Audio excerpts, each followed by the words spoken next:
Hello, in this jQuery method, I'm going to show you how to use the get AJAX method. So I've got a backend server file right here called favorites.php. So it is a PHP file. It doesn't have to be PHP. It could be, ASP. For example, it can be any backend language.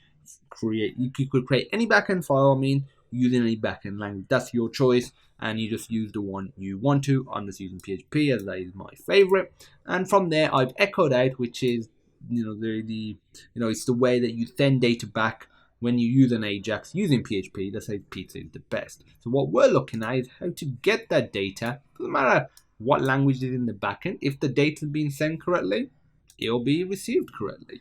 So what we are going to do to actually get it, you do $.get, and then you open brackets. The first parameter is the location of this backend file. So for me, it's in the same location as everything else, favorites.php, and you just put comma. Now we're going to have a function callback, and it's going to take two parameters, the data and the status. So status will tell us if anything's gone wrong, and we'll actually make something go wrong once it's gone successful. Hopefully it's successful first. So from here we do console.log, and we put data, then we do console.log, and I think you can guess what we're going to print out now is status. So if we reload it, click me, as you can see pizza is the best and success. But what happens if, let's say, I do favorite, and that file does not exist on my server, as you can see. I'll close this folder down. And if I click it, as you can see, it gets an error. We are getting an error from here. And if there's any other status as well, we will get that accordingly. So favorites.php, as you can see, it's got pizza is the best. Obviously, this could be as simple or complex as you want. So you could return some HTML, for example. So I could say let's say bold tag, and then I'll close this tag.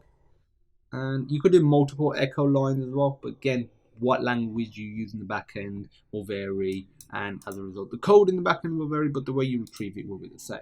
And now if I reload it, click me, as you can see, it's got that.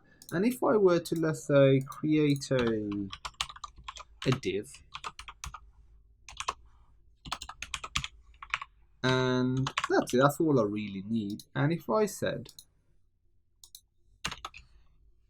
and I'm going to do $, so I'm going to select the div dot HTML, so I'm going to override the HTML inside the div and say data.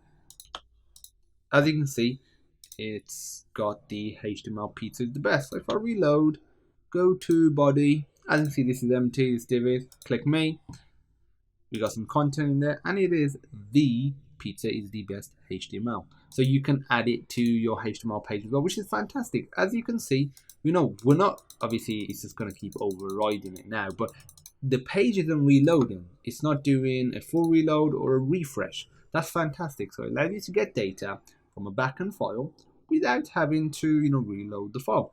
Another amazing use case of this is not just directly returning some data that's already in the file, is maybe that file itself is hooked up to a database and it gets data from the database. So the data you get, let's say when you click it now, could be different to if you were to click in an hour's time. It's a social networking site, for example. So really simple stuff, but really powerful as well. Thanks for watching. If you have any questions, feel free to pop me a message. I will provide an awesome link for more AJAX functions. And as usual, I look forward to seeing you in the next video.